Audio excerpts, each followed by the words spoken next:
Yao Ming, Dwight Howard.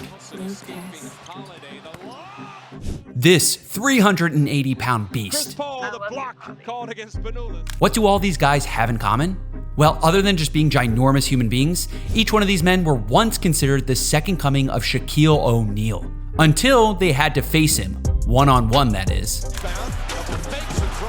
And Shaquille O'Neal and hammered Shaquille with the pass from Kobe, the catch, the finish. But who really was the most like Shaq? Will there ever actually be another Shaquille O'Neal again? And what does it really take for a prospect to be considered the next Shaquille O'Neal? Well, to answer those questions, I created something I like to call the Shaq bracket. The Shaq bracket consists of the top 16 players who have drawn the most comparisons to Shaquille O'Neal over the years, whether that be for their size, personality,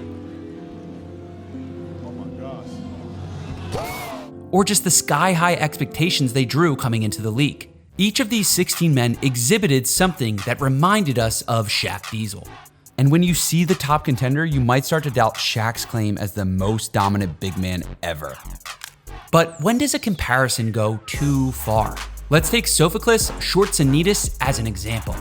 Nicknamed Baby Shaq due to his large frame, Sofoklis Shortsonidis, aka Sofo, dominated the post in a highly competitive EuroLeague, and even helped Greece secure a silver medal in the FIBA World Championships in 2006. But outside of his size, did Sofo really do anything to garner a comparison to the most dominant big man in the history of the game? Not really. Though Sofo was a dominant post presence on the defensive end, he played more like a supersized rim runner than an actual number one option on the offense. Because of this, Sofo never wound up ever playing a minute of NBA basketball after being drafted by the Clippers in 2003. And therefore, we never got to see Baby Shaq take on regular Shaq. Except for in this one preseason game when Shaq was on the Cleveland Cavaliers. Then it's the real Shaq. This isn't Baby Shaq. That's the full Monty flying in. But Sofo wasn't the only player who drew comparisons to Shaq's size. In fact, there was another foreign prospect who was similarly larger than life, Yao Ming. Drafted first overall in 2002, just like Shaq was a decade earlier, Yao Ming was considered one of the most highly anticipated foreign prospects in the history of the sport. And Yao actually did a fairly good job of living up to those sky-high expectations. As a rookie, Yao averaged an impressive 13.5 points per game, along with 8.5 rebounds and nearly 2 blocks. This allowed Yao to end the season second overall to Amari Stoudemire for the Rookie of the Year award, and made Houston Rocket games a must-see TV for the average NBA fan. But the game everyone was really looking forward to most of all was Yao vs. Shaq. Coming into the 2002 season, Shaq had just won his third consecutive championship with the Lakers and was considered the best center in the NBA. But despite all of this, Yao Ming was the player voted to start as the center for the Western Conference All-Star team. And this made Shaq very upset. Weeks before the matchup, the media was already hyping up the showdown between the two giants, leading Shaq to give an interesting quote about Yao in an interview. Wang Zhu, whatever your name is, you want some of Shaq food? Come get it. Those comments were quickly condemned by ESPN and prompted Shaq's own father to call his son to make an apology. But more than all that, these comments fueled a fire for what was already heralded as the most anticipated matchup in the 2002-2003 season, which finally leads us to January 17th, 2003. After the Lakers won the tip-off, Derek Fisher brought the ball past half court and passed it to Rick Fox, who immediately fed the ball inside to Shaquille O'Neal posting up on Yao Ming for the very first time. But as Shaq lowered his shoulder and drove towards the basket, something atypical happened. Yao actually altered Shaq's shot and was credited for a block on the very first play. And throughout the whole first quarter, Yao, first touch. Yao looked like he might actually get the better of Shaquille O'Neal. On two separate possessions, Yao worked Shaq for a pair of baby hooks. And on the defensive end, he racked up 3 blocks on the former MVP in just 1 quarter alone. But as the game progressed, Shaq slowly but surely found his rhythm and dismantled the younger competitor using both his strength and smarts. In the end, the Rockets won the game, but Shaq dominated the individual matchup, scoring 31 points to Yao's 10. And with 3.3 million viewers, The matchup wound up being the second most watched regular season game of all time to the date. After the game, people felt that Yao held his own against O'Neal and looked forward to many years of seeing the two giants compete head to head. But unfortunately for Rocket fans, Yao never really took the leap to being on Shaq's level offensively and suffered too many injuries to put together a Shaq-like resume. When it was all said and done, the pair wound up playing 18 games in total against each other, with Shaq winning 10 of those games and dominating Yao across the board statistically. I guess Yao Ming couldn't handle Shaq Fu after all. Whatever your name is, you want some of Shaq food? Come get it. And so, once again, the league was without a major big man who could contend with Shaq on the court. But then, in 2009, a new potential candidate emerged. One with both Shaq's potential on the court and his personality off of the court. I'm speaking, of course, of Greg Oden. From a very early age, Oden showed all the signs of being a future NBA great. Not only did Oden win 3 consecutive state championships while in high school, but he also won 2 consecutive Gatorade Player of the Year awards, making himself the first player to do so since LeBron James. In fact, Oden was so dominant during the high school days that Oden's own team ended up with a record of 103-7 overall his 4 years, including going undefeated for his entire senior season. All this success led Oden to receiving a full ride to play for Ohio State, where his legend as a basketball player only grew. After injuring his wrist during an early season game his freshman year, Oden had to play out most of the rest of the season without being able to use his left hand. In spite of this, Oden balled out as a Buckeye and led Ohio State to the national championship game, where unfortunately they lost to a loaded Florida Gator team, but that's besides the point.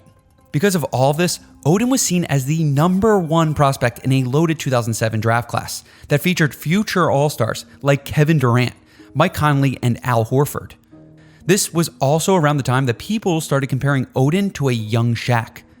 A comparison that, unlike baby Shaq from before, actually had a fair amount of parallels. You see, not only was Oden physically dominant on the court like Shaq, but he was also very funny off the court like Shaq too. Check out this commercial they aired on ESPN leading into Oden's rookie season. I know you said big men aren't as marketable, but check this out. You need sophisticated? I got sophisticated. Oden had everything going for him when it came to being Shaq's successor. He was a dominant rim protector, an off-court personality, and had post moves for days. But unfortunately, like Yao Ming, injuries got the best of him. Shortly after being drafted first overall by the Portland Trail Blazers, Oden sustained a microfracture injury in his right knee that sidelined him for what was supposed to be his entire rookie season. Then in 2009, after a somewhat middling rookie comeback campaign, Oden injured his left patella and was forced to sit out most of his second season as well. And so, while some of his contemporaries started taking over the league, Greg Oden was slowly turning into one of the biggest busts in NBA history, making most forget he was ever being compared to Shaq at all. But for the sake of this exercise, what did happen when these two colossal human beings finally faced off? Well, to answer that question, we have to go back to November 22nd, 2008. At this point in Shaq's career, he was playing for his fourth team, the Phoenix Suns. And though he was certainly over the hill, Shaq was still in the midst of putting together a season that would make him an all-star for the very last time. And Oden, though hampered by a string of injuries, was still viewed as a future all-star in the making. So when these two met at center court, viewers held their breath, wondering if we might bear witness to some sort of passing of the torch. But instead, what we actually got was somewhat of a lopsided affair. Shaq dominated Greg Oden, dropping 19 points to go along with 17 rebounds in a win where the Suns held the Trailblazers to just 92 points. Greg Oden wound up only playing 14 minutes in this game and couldn't do much against Shaq or a prime Amari Stoudemire. And by the end of Greg Oden's short-lived career, he ended up only playing Shaq 3 total times, with Shaq averaging over double the amount of points, rebounds, and assists as Oden. In 2016, Oden retired from the game of basketball after only playing just 100 games. For comparison, Shaq played nearly 1,200 games over the course of his career.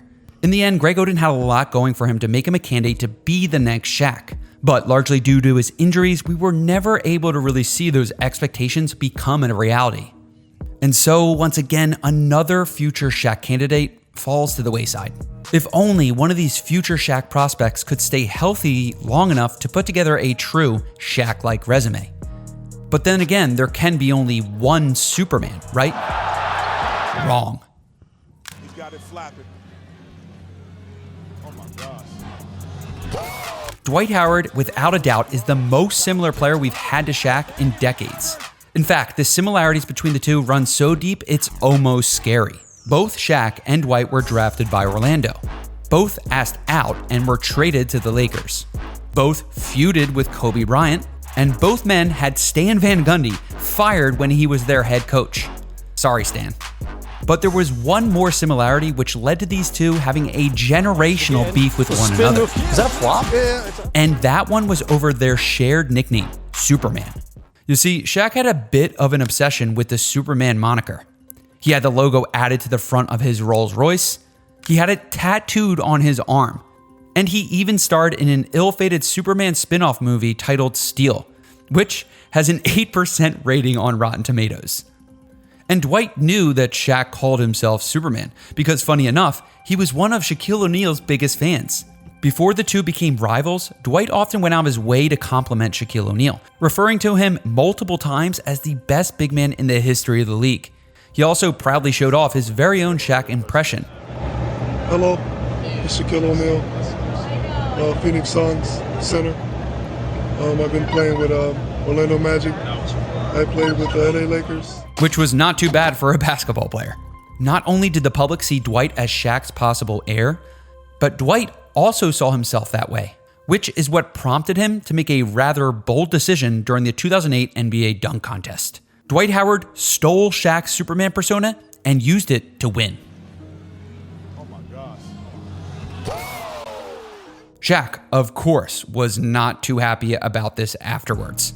In an interview with ESPN, Shaq claimed that the Superman nickname had still belonged to him, and that Dwight Howard had to do something more substantial with his career than to win an NBA dunk contest if he wanted to claim the nickname for himself.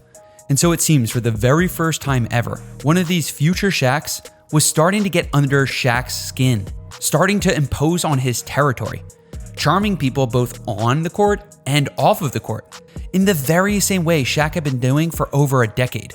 This meant Shaq was going to have to lay the hurt on Howard the next time the two bigs squared off. Which takes us to March 3rd, 2009.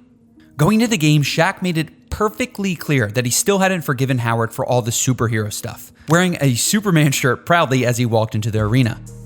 As for Dwight, he was remaining more tight-lipped about the budding rivalry, perhaps thinking it wouldn't be too wise to poke the bear. But as the Sun and the Magics tipped off, it wasn't long before the big men started battling it out on the low post, where Dwight proved that he may be the real Superman after all, or at least just a younger version. The Magic came out and held their own against the first-place Suns at home, pulling away in the fourth quarter largely thanks to a 29-point contribution from Rashard Lewis. But in spite of this monster performance, the story of the game still revolved around the centers, and specifically this play by Dwight on Shaq towards the end of the third quarter. After the game, Shaq's former coach Stan Van Gundy ridiculed Shaq for the play, accusing his former big man of flopping for a foul call in the low post, and even going so far as to requesting that Shaq, quote, stand up and play like a man next time. Shaq, of course, was quick to retaliate, saying this about Stan Van Gundy in an interview shortly after the comments were made. Really despised as a front runner. So, I know for a fact that he's a master of panic. And, when it gets time for, his team to go in the postseason and do certain things, he will let them down because of his panic. All of this noise solidified the fact that Dwight Howard had actually done something no other center prospect had done before. He had bested Shaq. Howard spinning, Shaq falls. Not only had the Magic won the game, but Dwight had outscored Shaq. And many Orlando Magic fans could argue that this matchup between Dwight and Shaq might have signaled that Dwight was now the most dominant post player in the entire league. This, of course, is not a mantle he held on to long enough, though. After leaving Orlando in 2012, Dwight's career quickly started to go downhill. His super team era in Los Angeles ended in just 76 games. His stats, specifically offensively, started to fall off a cliff. And soon enough, he began bouncing around the league from lottery team to lottery team. Unfortunately for Dwight Howard fans, this steep falloff caused Dwight to fall short of his goal of becoming Shaq 2.0. But even with that, he still wound up with a surefire Hall of Fame resume, a championship ring, and 3 Defensive Player of the Year trophies. Not bad, Dwight. Not bad at all. Okay, so now that we've analyzed the top prospects on Shaq's bracket, it's time that I admit something to all of you. There's one final Shaq-like prospect that I had to keep off the board entirely. And that's because the prospect didn't enter the league after Shaq, but instead came before him. Allow me to introduce to all of you the Shaquille O'Neal before Shaquille O'Neal, the most dominant player in the history of basketball, Wilt Chamberlain. Now, most of you have probably heard tales about Wilt's greatness, but allow me to throw some of the stats at you just to explain how dominant this man truly was. In 1960, Wilt Chamberlain won the Rookie of the Year award and the MVP in the same season. In 1962, Wilt averaged over 50 points a game to go along with 25 rebounds. To this day, Wilt still holds the record for most 40-point games, 50-point games, 60-point games, and 70-point games. And of course, he still holds the record for most points in a single game where he scored 100 and took this iconic photograph.